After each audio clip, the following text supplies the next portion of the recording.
नमस्कार दोस्तों, स्वागत है आपका इस वीडियो में। इस वीडियो के थ्रू हम लोग सुपर 30 इंपॉर्टेंट जीके का सीरीज 5 डिस्कस करने वाले हैं। तो अगर आप किसी भी एग्जाम्स की प्रिपरेशन कर रहे हो तो ये वीडियो आपके लिए हेल्पफुल है। स्टार्ट करते हैं वीडियो। फर्स्ट क्वेश्चन है आपका, which of the following is the classical dance form of Andhra Pradesh, not Arunachal Pradesh. बताइए कौन सा जो है ये क्लासिकल डांस फॉर्म है आंध्र प्रदेश का। Right answer option C, Kuchipudi. Next question, identify the name of the traditional dance folk theatre form of Maharashtra. बताइए कौन सा जो है ये महाराष्ट्र का फेमस जो है traditional dance folk theatre form है। बाकी पीडीएफ के लिए आपको डिस्क्रिप्शन में टेलीग्राम का लिंक मिल जाएगा, आप ज्वाइन कर सकते हो for PDF and main updates. Option B, tamasha. Next question, Ghoomar is a traditional folk song and dance form that is popular in. बताइए घूमर जो है एक traditional folk song and dance है जो कि पॉपुलर है कौन से स्टेट का।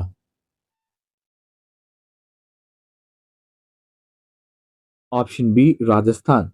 Next question, Hurkiya Baul is a folk dance associated with which Indian state. बताइए हुरकिया बॉल जो है ये एक फोक डांस है कौन से स्टेट का।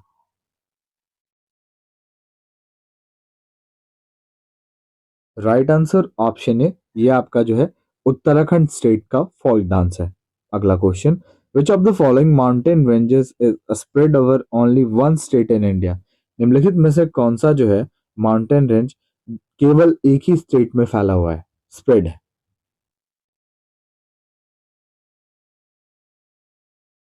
Right answer option C, Ajanta.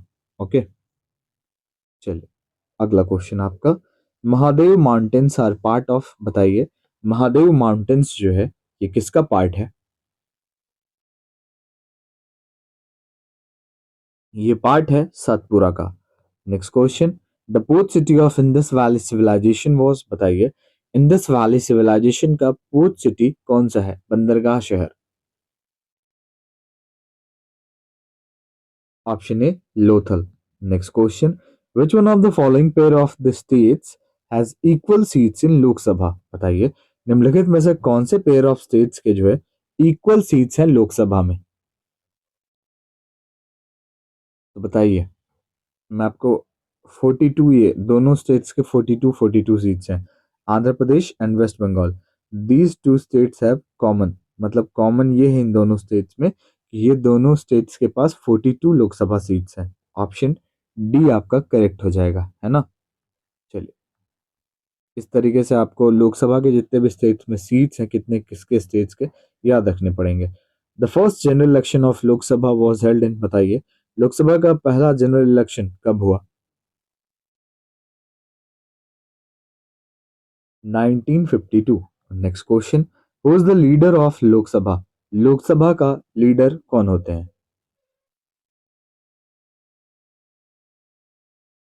Prime minister. Next question, the tenure of which Lok Sabha was about 6 year. बताइए कौन से लोकसभा का जो टेन्योर था ये 6 साल का था। देखिए बेसिकली लोकसभा का जो टेन्योर होता है ये 5 साल का होता है, लेकिन ऐसा कौन सा लोकसभा का टेन्योर था जो कि 6 साल का था, बताना है आपको ये। तो भैया ये जो है फिफ्थ लोकसभा, इसका टेन्योर जो था ना ये 6 साल का था। देखिए 6 साल का टेन्योर किसका होता है मैं ये भी आपको बता देता हूँ। राज्यसभा जो होता है ना इसका टेन्योर होता है 6 साल का, लेकिन लोकसभा के टेन्योर की बात करें तो ये 5 साल का ही होता है। अगला question, the environment protection act EPA जो शॉर्ट फॉर्म में कहते हैं 1986 का, ये इसको और किससे जाना जाता है बताइए। Environment protection act is also known as, year भी इंपॉर्टेंट है, दैट्स व्हाई मैंने आपके लिए यहाँ पे ईयर भी लिखा है, तो बताना है आपको। तो इसको हो जाएगा option number C, also known as umbrella legislation. Next question, national green tribunal was established by the government of India. बताइए नेशनल ग्रीन ट्रिब्यूनल जिसको शॉर्ट फॉर्म में एनजीटी कहते हैं, इसको कब स्थापित किया गया गवर्नमेंट ऑफ इंडिया द्वारा। Right answer option B, 2010। Next question, the small farmer development agency program was started in which year. बताइए small farmer development agency program की शुरुआत कब हुई। Short form SFDA. 1971। Next question, which is the brightest planet in our solar system? हमारे solar system का सबसे चमकीला planet कौन सा है? टोटल 8 प्लैनेट्स हैं हमारे पास। Mercury, Venus, Earth, Mars, Jupiter, Saturn, Uranus and Neptune. तो सबसे ब्राइटेस्ट वाले की बात करें तो ये कौन सा है? Venus. Okay. Which is the hottest planet in our solar system? हमारे सोलर सिस्टम का सबसे गर्म प्लैनेट कौन सा है? Hottest planet. Right answer option A, Venus. Next question, part 4 A is associated with, बताइए पार्ट 4 ए जो है इसका संबंध किससे है?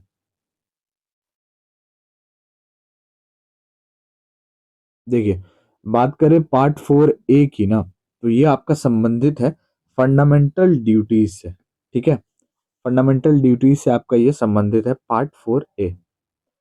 बात करें कि फंडामेंटल ड्यूटीज को कौन से देश से लिया गया है, तो यूएसएसआर से लिया गया है, रशिया से लिया गया है। ठीक है,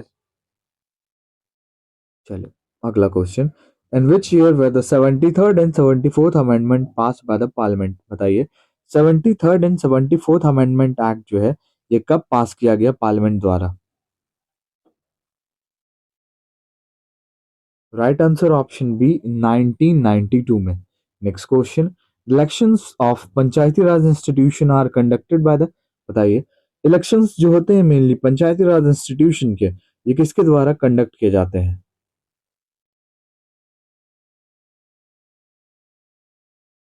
option number B, state election commission. Next question, article 300 A is associated with, बताइए आर्टिकल 300 ए, अनुच्छेद 300 ए संबंधित किससे है? Right to property. ठीक है, next question, Lutia is a regional music form associated with state? Lutia एक रीजनल म्यूजिक फॉर्म है जिसका संबंध किस राज्य से है? बताइए भैया, ये आपका राजस्थान से संबंधित है। Next question, the Maski inscription is located in which state at present? बताइए अभी प्रेजेंट में मास्की इंस्क्रिप्शन किस राज्य में है? ये है भैया कर्नाटक में। अगला question, which of the following Buddhist universities is located in Bihar, India? बताइए निम्नलिखित में से कौन सा बुद्धिस्ट यूनिवर्सिटी की जो है ये बिहार में है? तो ये नालंदा है, नालंदा यूनिवर्सिटी है ना। अगला question, which of the following state use EVM for the first time in India the general election held in May 1982? बताइए निम्नलिखित में से कौन से राज्य ने ईवीएम को पहली बार यूज किया जनरल इलेक्शन में, जो कि 1982 में हुआ? ईवीएम का शॉर्ट फॉर्म मतलब फुल फॉर्म होता है इलेक्ट्रॉनिक वोटिंग मशीन, है ना, जिसके थ्रू वोटिंग की जाती है। तो ये केरला स्टेट ने फर्स्ट टाइम यूज किया था ईवीएम को। Okay, where is the headquarter of the national bank for agriculture and rural development? NABARD जो है इसकी हेडक्वार्टर बताइए। बात करें इसकी स्थापना कब हुई, तो 1982 में नाबार्ड की स्थापना हुई। मुंबई में इसकी भैया हेडक्वार्टर है। अगला question, which article of the Indian constitution states that there shall be a governor of each state? बताइए कौन सा आर्टिकल जो है इंडियन कॉन्स्टिट्यूशन का ये कहता है कि हर राज्य में एक गवर्नर होने चाहिए, दैट मीन्स राज्यपाल होने चाहिए? देखिए, तो ये कौन सा आर्टिकल कहता है ऐसा, तो आपको देखना है आर्टिकल 153। ठीक है, चलिए अगला क्वेश्चन आपका, which article of the Indian constitution provides for the formation of a new state? बताइए formation of a new state के लिए कौन सा आर्टिकल है? आर्टिकल 3। ठीक है, next question, which city in Pakistan is known as the garden of the Mughals और the city of gardens? बताइए पाकिस्तान के कौन से शहर को गार्डन ऑफ मुगल्स और सिटी ऑफ गार्डन से जाना जाता है? लाहौर। एंड लास्ट क्वेश्चन आपका, which is the longest national highway in India? Bharat का सबसे बड़ा नेशनल हाईवे कौन सा है? बताइए। देखिए, बात करें कि भारत का सबसे बड़ा नेशनल हाईवे कौन सा है, तो ये है NH 44, जो कि भैया श्रीनगर से कन्याकुमारी को जोड़ता है, मतलब नॉर्थ श्रीनगर से और कन्याकुमारी साउथ से जोड़ता है, जिसकी टोटल डिस्टेंस 3745 किलोमीटर है भाई, है ना। तो ये सबसे बड़ा हाईवे है आपका NH 44। ओके, तो आई होप वीडियो आपको अच्छी लगी होगी। वीडियो अच्छी लगी और हमारे चैनल पे आप नए हो तो लाइक शेयर एंड सब्सक्राइब जरूर करें। मिलते हैं नेक्स्ट वीडियो में।